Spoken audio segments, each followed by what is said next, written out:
अपन UPI payment नहीं करेगा साला। जब से ये न्यूज़ आया है कि 2000 से ज़्यादा के पेमेंट करने पर 1.1% का एक्स्ट्रा चार्ज देना पड़ेगा, पूरे भारत में लगभग यही चल रहा है। जी हाँ दोस्तों, कल ही पेपर में एक गैजेट आया था या फिर सरकार का संदेश आया था कि अगर आप 2000 से ज़्यादा का पेमेंट करते हैं तो आपको 1.1% का चार्ज देना पड़ेगा, यानी कि 2000 पे 22 रुपया का।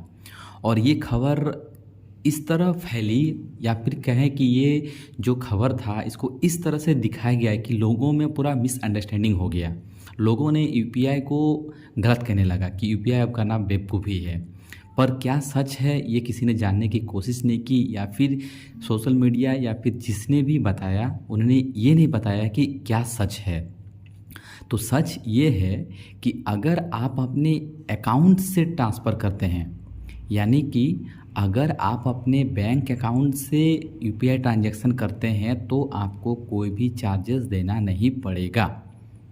तो फिर चार्ज किसको देना पड़ेगा?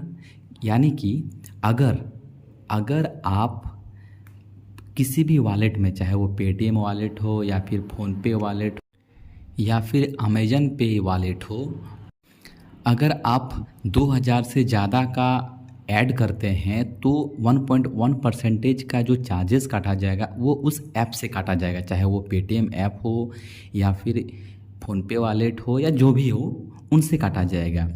और एक तरीका, अगर आप अपने वॉलेट से किसी मर्चेंट को पेमेंट करते हैं, यानी कि मान लीजिए आपने कुछ सामान खरीदा, कुछ शॉपिंग की और आपने वॉलेट से किसी मर्चेंट को 2000 से ज़्यादा का पेमेंट कर रहे हैं, तो मर्चेंट से उतना चार्जेस काटा जाएगा, कस्टमर को कुछ नहीं देना पड़ेगा। ठीक है, तो ये सच है। ठीक है, कि आपको कोई चार्जेस देना नहीं पड़ेगा। अगर वॉलेट से करते हैं तो वो जो ऐप है उस ऐप को देना पड़ेगा। तो अब आप आराम से यूपीआई ट्रांजैक्शन करते रहिए और कहिए अब यूपीआई पेमेंट ही करेगा साला।